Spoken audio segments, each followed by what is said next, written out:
അള്ളാന്റെ റസൂല് പറഞ്ഞതെന്തെന്നറിയോ? കബറടക്കിയിട്ട് നീ പെട്ടെന്ന് ഓടല്ലേ. വാപ്പയുടെയും ഉമ്മയുടെയും ജനാസ ഇറക്കി വെച്ചിട്ട്, മാതാപിതാക്കളുടെ ജനാസ കബറിന്റെ അകത്ത് ഇറക്കി വെച്ചിട്ട്, എടാ പോകേണ്ടവരൊക്കെ പോകട്ടെ, നീ ഒരു 40 ആയത്തോതുന്ന സമയം ഒരു 5 മിനിറ്റെങ്കിലും ആ കബറിന്റെ ചാരത്ത് നിൽക്കണേ എന്ന് നബി മുഹമ്മദ് മുസ്തഫ സല്ലല്ലാഹു അലൈഹി വസല്ലമ തങ്ങൾ പറയുകയാ. വെറുതെയല്ലടാ നിൽക്കാൻ പറഞ്ഞത്, ആ നിൽക്കുന്നതിലൊരു കാരണമുണ്ട്. മുത്തുനബി പറഞ്ഞത് എന്തെന്നറിയോ? കബറിന്റെ അകത്ത് കിടക്കുന്ന മനുഷ്യനറിയാ ഓരോ മനുഷ്യനും പോകുന്നത്.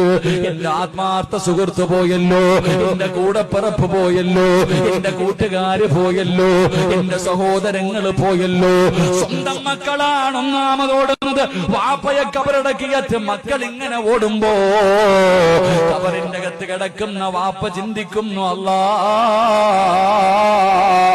എന്റെ മോൻ എന്നെ ഇത്രയും പെട്ടെന്ന് മറന്നുപോയോ അല്ലാ, ഇത്രയും പെട്ടെന്ന് എന്റെ പൊന്നുമോൻ എന്നെ അങ്ങ് മറന്നുപോയോ അല്ലാ. മോനെ കബറിന്റെ ചാരത്ത് നിന്നാ ഉമ്മ ചിന്തിക്കുന്നത് എന്തെന്നറിയോ?